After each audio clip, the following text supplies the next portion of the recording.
is possible to manipulate votes on a very massive scale with a low probability of detection, a result of the advance of technology.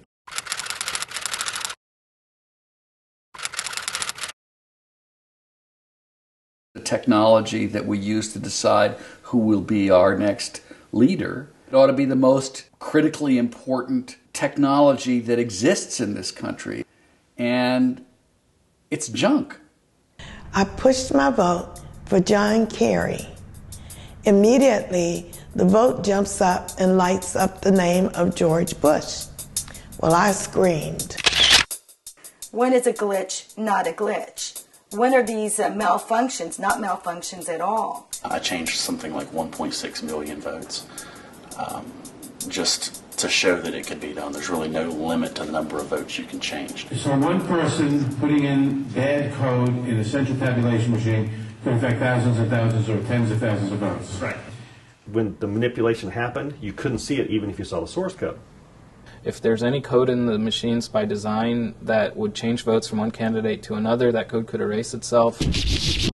There would be no trace. It's simply impossible to validate what happens inside certain electronic voting and counting machines. We use electronic tallying, whether it's optical scan or touchscreen. You don't know if that's tallying for your candidate or for another candidate. You simply have to trust. Optical scan technology is subject to the same kinds of hacking and problems and glitches that touchscreen machines are subject to. The card is inserted into voting machines which scan paper ballots and change the outcome of an election without leaving any kind of trail. It takes a long time to change 10,000 paper ballots by hand.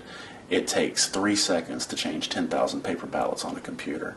I never have to explain to a computer scientist or a computer programmer that these machines and this software is unsafe and can be tampered with or hacked. They all know instantly. They know that these machines are not safe. They know that this software can be programmed to get whatever results you want.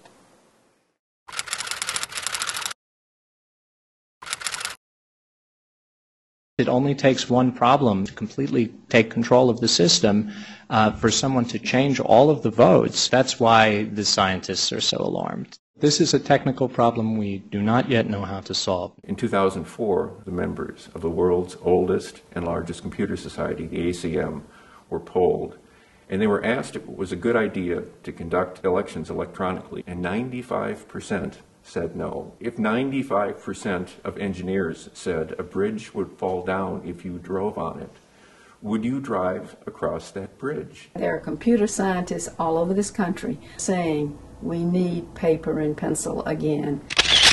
I think the most appropriate technology is what we should be going for instead of the latest and greatest. If you talk to another citizen or group of citizens, and you say, look, these are the issues.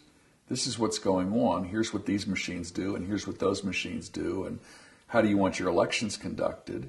It's a no-brainer. I mean, people are thoroughly on the side of this. They say, yeah, let's have ballots. Let's have paper ballots. We don't need machines. And you can tell your elected representatives now, before it's too late, that you don't want them. What we need are actual verifiable results. Imagine if you went to Las Vegas and you're going to sit down in front of a slot machine. No one has any way of proving to you that it's an honest slot machine. We run our own certification, and no one checks our books. How many quarters would you put in that slot machine? We live in a world now where we are conditioned to look for technological answers.